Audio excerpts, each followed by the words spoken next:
Boa tarde a todos nossos amigos ouvintes do vlogger do Conde Lopedo da Villanueva.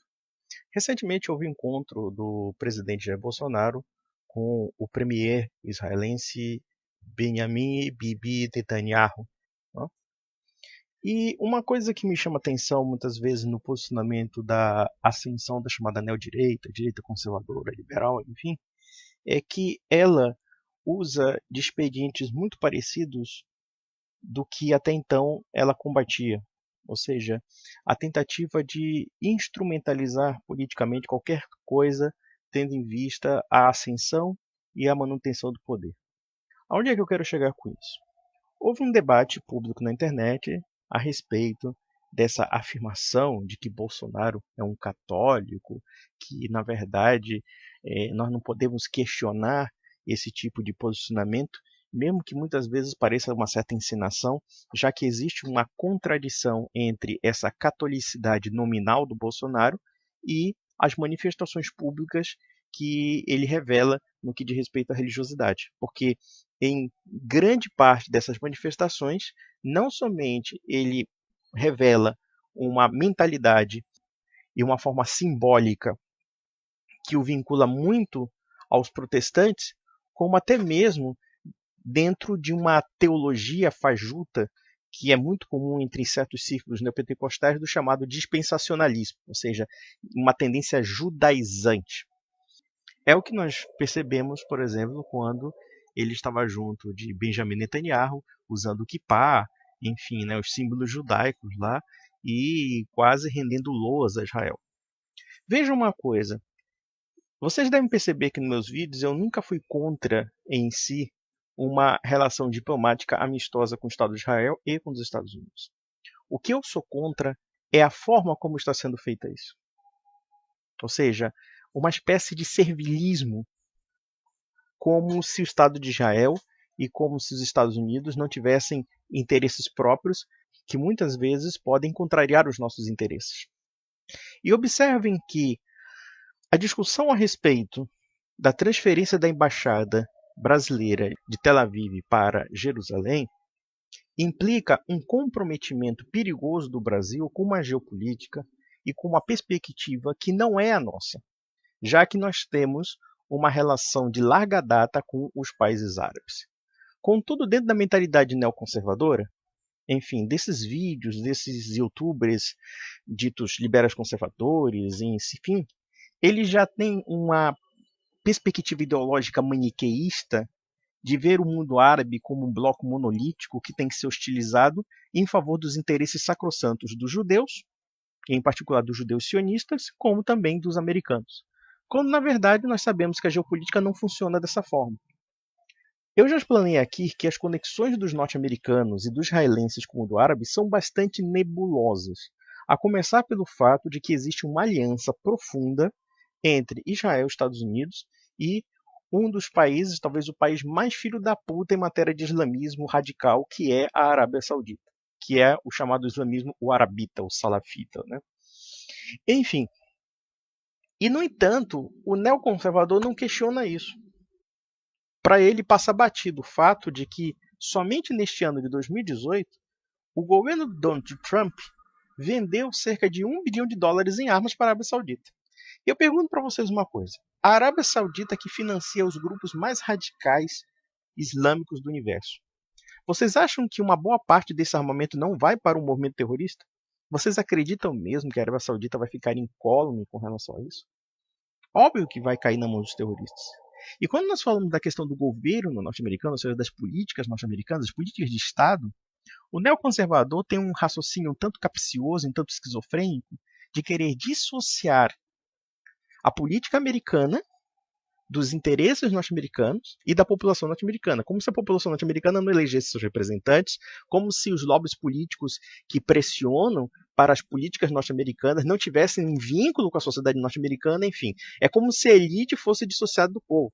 É como se os Estados Unidos fossem dominados por alguns tipos reptilianos, né? Alguns tipos estranhos à sua própria sociedade política, quando na verdade nós sabemos que isso faz parte da própria dinâmica política norte-americana.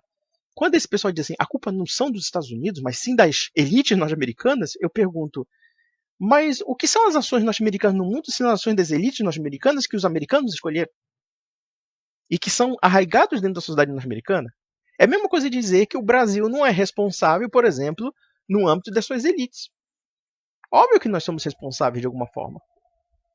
Óbvio que as ações do Brasil no âmbito internacional são ações de Estado.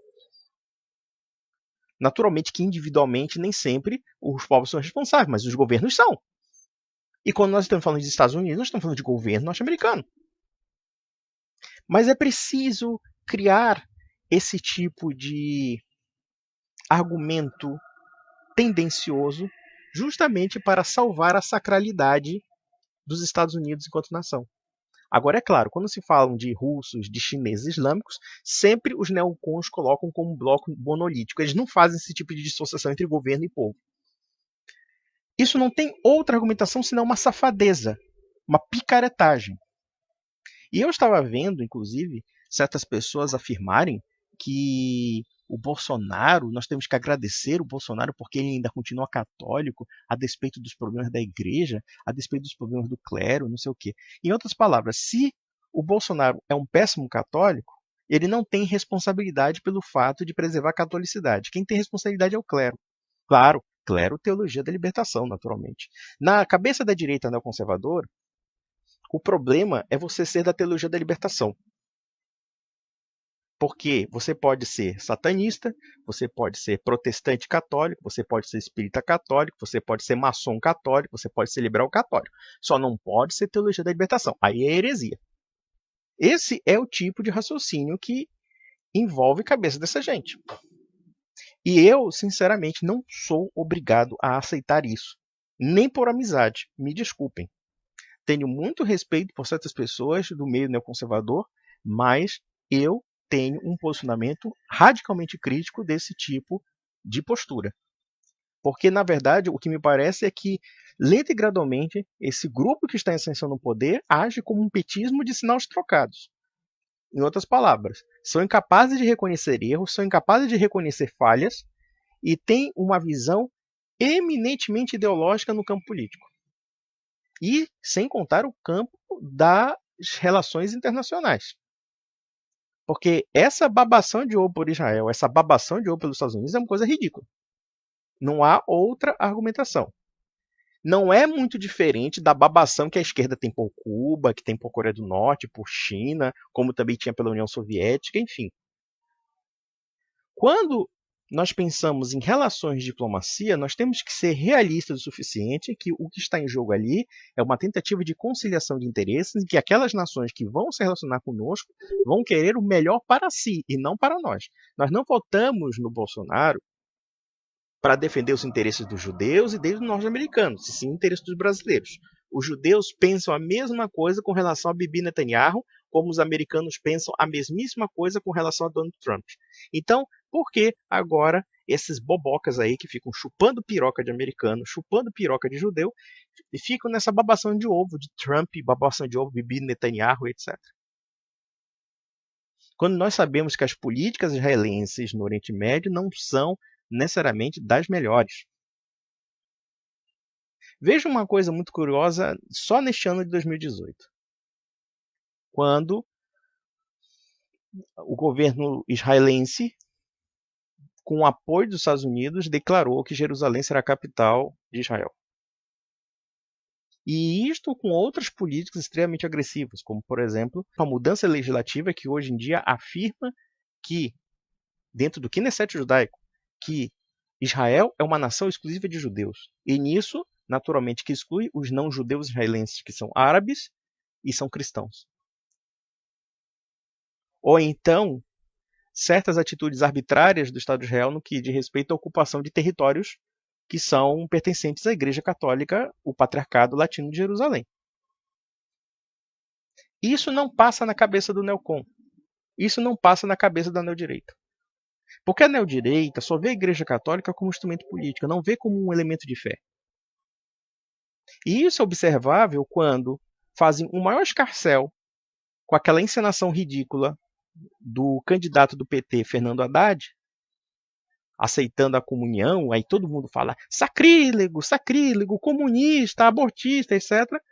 E agora Bolsonaro, que é metido a judaizante, a protestante, a qualquer coisa, como ele podia ser macumbeiro e tudo, está lá recebendo a comunhão e age como não católico, dizendo-se católico. Mas aí ele é Bolsonaro, então ele pode fazer qualquer coisa. E isto sem contar que, quando nós percebemos que a neodireita só ataca a teologia da libertação, mas aprova o liberalismo, aprova o americanismo, aprova o sionismo, aprova o judaísmo, aprova tudo o que seja ismo, que não seja comunismo, então nós estamos vendo uma substituição de uma heresia pela outra. Porque aqui não está se defendendo a doutrina católica. Não se está defendendo a fé católica. Se está defendendo apenas a conquista de um espaço político. E ainda agora ficam abafando tudo o que seja, né, uma ameaça à igreja, porque nós vemos aí uma ameaça simbólica, já que o senhor Bolsonaro já disse que queria fazer culto ecumênico e não missa, gosta de usar símbolozinho judaico, vai ficar grande neopentecostal, porque neopentecostal evangélico não faz isso com católico. Não quer agradar católico. Quer que, inclusive, nossos símbolos sejam suprimidos. E aí vocês católicos, que agora são tietzinhas do Bolsonaro, são bolsominions, vocês querem se calar perante a essa questão que, embora não sendo aparentemente tão grave a princípio como a teologia da libertação, mas na prática, a longo prazo, vai ser tão destrutivo para a igreja como a teologia da libertação.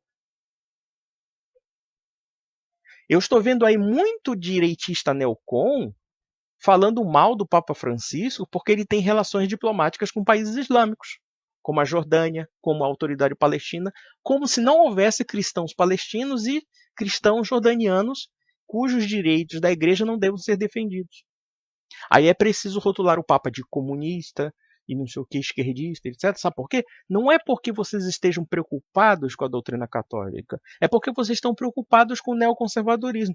O padre, o bispo, tem que ficar lá babando pelo Estado de Israel, tem que ficar babando pelo Donald Trump, tem que ficar babando por toda essa merda liberal que vocês defendem. Por toda essa concepção herética que vocês têm de liberalismo. Porque no fundo, vocês não são católicos de ortodoxia, vocês simplesmente são liberais e são ecumenistas na religião. Quantos direitistas não falam que nós temos que unir forças aos maçons, nós temos que unir forças aos satanistas lights, nós temos que unir forças ao macumbeiro conservador, ao, sei lá, o pagão conservador e tudo contra o inimigo comum que é o comunismo. E é isso que vocês fazem. Vocês simplesmente transformam uma ação política numa mera reação. E eu digo mais, tem muita gente aí que já está começando a ganhar dinheiro vendendo livro, fazendo palestra e não sei o quê, com o único intento de ficar falando mal de um grupo que já foi escorraçado do poder, que são os comunistas, os socialistas, etc. Enquanto os comunistas e socialistas existirem, sejam eles reais e imaginários, esse pessoal vai ganhar dinheiro. Por quê? Porque é a única coisa que eles falam. Dentro desse aspecto estritamente reativo, ninguém consegue se olhar para si. E aí, nós observamos no caso de que, se a esquerda sumir, essa direita também vai sumir, porque não terá mais outro assunto. Vão escolher quem? Os islâmicos? Óbvio que os islâmicos são um poço de problemas, mas eles não são os únicos problemas do nosso mundo atual. Quando nós percebemos também que certas políticas americanas estão alinhadas com esse islamismo terrorista que eles dizem combater, e isso é um fato comprovado, documentado, com vários livros, com várias publicações, o que eles fazem? Eles omitem. Eles simplesmente subtraem para defender uma ideologia falsa de que as nações ocidentais defendem a civilização. E não defendem a civilização. Defendem simplesmente os seus interesses mesquinhos de Estados-nações que são. E mesmo falando sobre o globalismo, é interessante notar que essa defesa fanática de Israel escamoteia o fato de que Israel foi fundada por hostes globalistas. Os Rothschilds contribuíram para isso. A União Soviética contribuiu também. A ONU contribuiu. Claro, a ONU e os Rothschilds só servem para o Estado de Israel. Para o resto, quando eles contrariam alguma coisa, aí eles são globalistas, são filho da puta, etc. Não há coerência intelectual nesse discurso. E se a pessoa quiser preservar o mínimo do seu juízo, vai perceber essas incoerências e não vai colaborar com essas incoerências. E o que me preocupa hoje no Brasil é que nós estamos vendo um direcionamento radical de uma ideologia cuja artificialidade e cuja falta de conexão com a realidade brasileira, com certeza vai não somente prejudicar o país, como ainda pode fortalecer novas hostes da velha esquerda. É possível que daqui a 4 anos todo mundo tenha um ódio fudido da neodireita e queira simplesmente eleger uma esquerda moderada para combater esse pessoal. Justamente porque se cansou desse pessoal, porque esse pessoal é completamente biruta. Então, meus amigos, é isso. Vou repetir mais uma vez, já que tem gente aí que me acusa de antissemita, de anti-americano, etc. Não tem nada a ver com isso. O que eu discuto é, o Brasil tem que se relacionar amigavelmente com Israel e Estados Unidos? Tem. Isso aí é ponto pacífico. O que não tem que fazer é ficar arregaçando sua bunda. É ficar chupando piroca de judeu americano. Só isso. Tratar os assuntos de nossos interesses de uma forma igualitária, de uma forma de nação para nação, de Estado nacional para Estado nacional. E só para terminar, a direita neocon inventou um argumento que, segundo se comenta por aí, é a medicina cubana da direita. É a medicina cubana dos neoconservadores, que é a história da irrigação, da dessalinização da água para resolver problemas no Nordeste. Mas só existe um problema, essa tecnologia nós já temos. Então por quê? Já que nós temos uma tecnologia própria para resolver os problemas no Nordeste, a gente vai comprar a tecnologia de Israel. Não estou dizendo que a tecnologia israelense possa ser um contributo no que diz respeito aos problemas da seca do Nordeste. Porém, o que me parece é que esse argumento é uma forma de tentar justificar a modificação substancial da geopolítica brasileira, uma vez que o mundo árabe tem muito mais peso na geopolítica brasileira do que o mundo de Israel. Mesmo que me pareça interessante nós negociarmos o comércio norte-americano. Mas tem que ser feito de uma forma prática, não com papagaiada ideológica. Então, meus amigos, é isso e feliz ano novo a todos.